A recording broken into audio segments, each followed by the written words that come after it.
On September 1st, 1939, Germany attacked Poland, triggering another world war. By the time 1940 rolled around, Germany had invaded neighboring countries and was ready for more. England and France officially declared war on the Germans, but it was hard to hold their own against the German fascist party, the Nazis. The next year, in June of 1941, Germany invaded their old ally, the Soviet Union. The Soviets now had no choice but to band together with the other allies and fight against Hitler.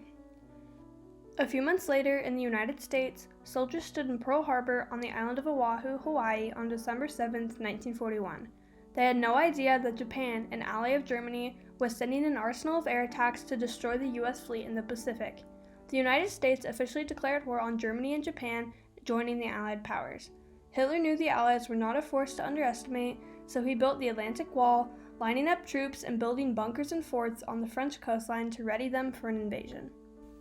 The Allies, now featuring USSR, Great Britain, and the United States, started to strategize. They came to the important decision to cut off Germany and their allies in Europe before going for Japan. To do this, they needed a plan, a turning point in the war that could change everything and end in an Allied victory. This turning point was called Operation Overlord. Operation Overlord would be an attack from the air and from the sea on German-occupied France. They chose France so they could start to push Germany back from the west and potentially end the war in Europe. They also needed to free France so Germany wouldn't have access to its resources anymore. Training and exercises began as soon as possible. They reviewed techniques they would use in the attack and went over key details.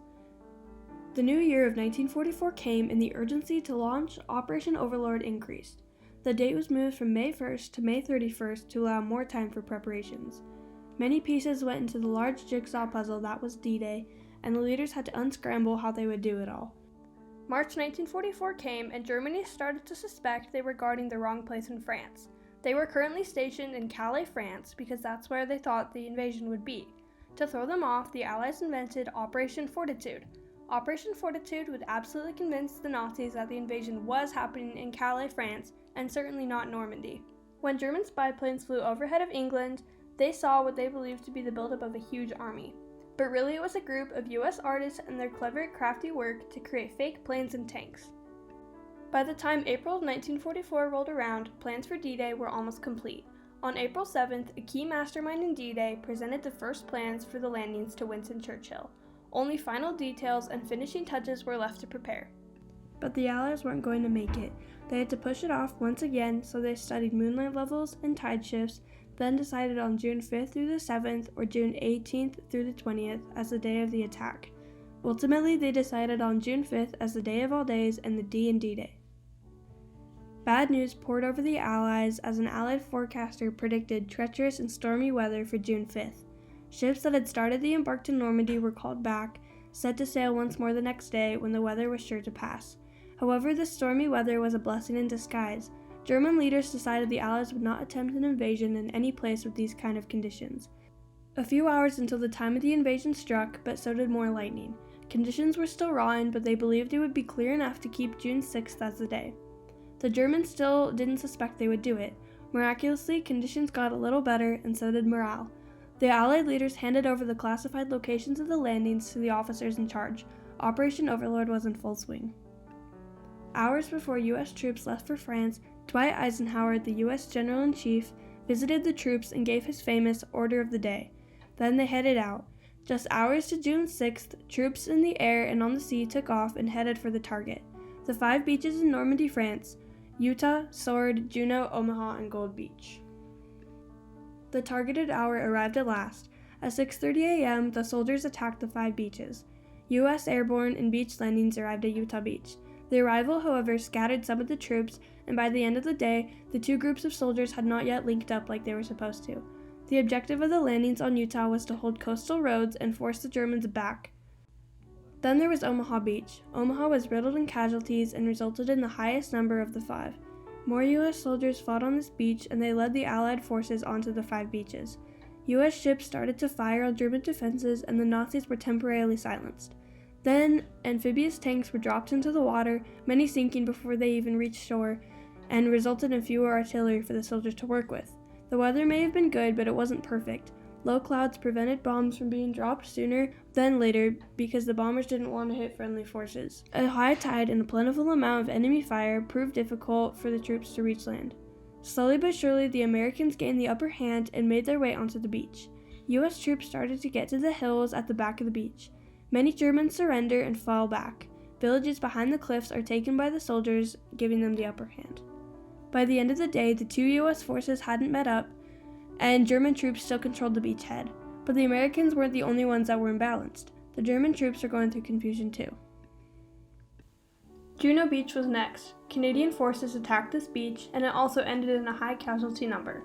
The Canadians had some difficulty advancing onto the shore, but once they got into open spaces, they moved with a quicker tempo, and by nightfall, some troops met the objective. The main body had to retreat back. The goal of Juno Beach was to move forward and take a German airfield, then meet up with British troops coming from the east and west. Then Gold Beach came. British forces were assigned to this beach, and their objective was to advance inland and meet up with the troops from Juno and Omaha beaches, as well as take a small naval port from the Germans. The end of the day came quickly, and the soldiers were just about 4 miles short of their goal, but they had landed many supplies and planned to capture the Germans' naval port the next day. The last beach was Sword Beach. British soldiers in the air and on the water invaded this beach with the goal of taking the eastern areas and advancing towards an inland city. When June 6th came to a close, these soldiers had achieved their objective and managed to hold onto the ground they had covered despite strong counterattacks from the Nazis. The end of the day on June 6th came and the fighting stopped. One thing was clear: there was a lot of work to do. 1 week after D-Day, the Allied army had landed 325,547 soldiers, 54,186 vehicles, and 102,783 tons of supplies and weaponry for the soldiers. D-Day paved the way for 12 more weeks of fighting in France. Hitler refused to surrender to the Allies, so they began the defensive game, but they used a lot of their tanks and the best soldiers on the British and Canadian troops in the east. This left room for the Americans to slip in from the west and cut their way through the Nazis. When August 1944 arrived, the Germans decided the U.S. troops must be stopped. They launched a huge counterattack, but it backfired and they were weakened. By this time, all the soldiers had mostly encircled the Nazi soldiers in Normandy. Germany attempted to escape and were cut down. Thousands of their troops were taken or killed. The Battle of Normandy officially rested in the palm of the Allies' hands. Now the leaders of the Allies had a decision to make. Freeing Paris gave them no advantage, but the French saw it in a completely different way. They believed they would not completely defeat Germany without freeing their beautiful capital city. A resistance gathered in Paris and started to fight back against the Germans. This made U.S. General Dwight Eisenhower realize they had to help or it wouldn't look good for them. He commanded U.S. troops to seize the city. They quickly broke into squads. However, some trouble was created in entering the capital. The number of French forces decreased slightly, but they pressed on and eventually forced Germany's surrender. A few months of fighting in Europe went by, and the Allies realized they needed to end the war in Europe. American, British, and Soviet airborne soldiers launched the final attack in the European continent on Berlin, Germany. The Battle of Berlin was a few weeks long and ended when the soldiers encircled cities in Germany and when Hitler committed suicide on April 30th.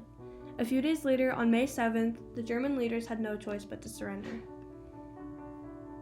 The Allies had done it. The long road to D-Day and then attacking Normandy had led to this moment. Everything from this point on had happened because of D-Day. World War II had changed the world. The United States became a global superpower, fully stocking and supplying themselves throughout the war, and even the other allies with supplies to spare. Even still, countries throughout the world host yearly celebrations to honor and celebrate the troops who fought on the beaches of Normandy because D-Day was such a huge impact on every place on Earth.